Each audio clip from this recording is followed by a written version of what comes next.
খুবই শর্টকাটে একটি চাইনিজ রেসিপি তৈরি করছি। তো সর্বপ্রথম আমি আমার কুচি কুচি করা রসুন, আদা, পেঁয়াজ এগুলো তেলের মধ্যে দিয়ে দিলাম। কিছু সময় নাড়াচাড়া দিয়ে নেব এবং কিছুক্ষণ আগে এর মধ্যে শুকনো মরিচ দিয়ে রেখেছিলাম।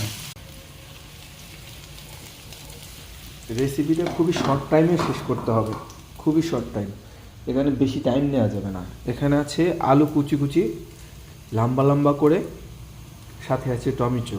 এবার দিয়ে দিব এটা।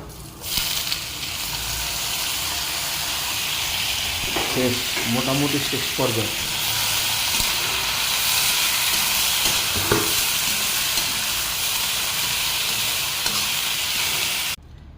খাবারটি তৈরি হয়ে গেছে এবং খুবই সুস্বাদু।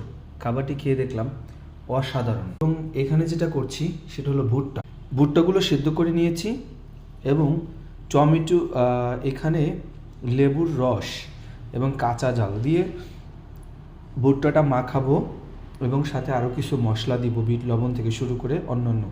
এটা অসাধারণ টেস্ট। খাবারটি একটু চেখে দেখা যাক কতটা সুন্দর হয়েছে। অসাধারণ। আর এটা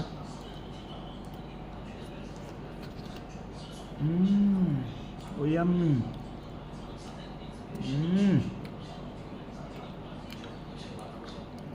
এসব রান্নায় তেল ব্যবহার করা যায় না,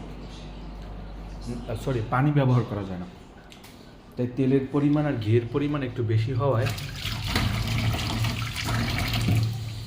সুন্দর হয়েছে, অসাধারণ হয়েছে।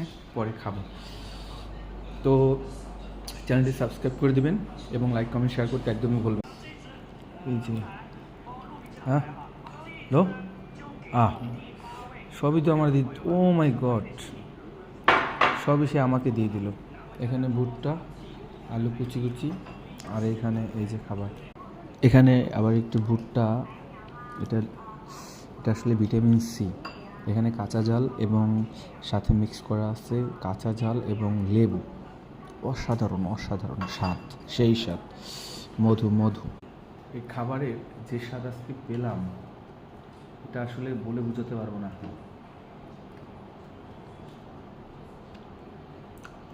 জাস্ট ওয়াও, অসাধারণ স্বাদ ছিল,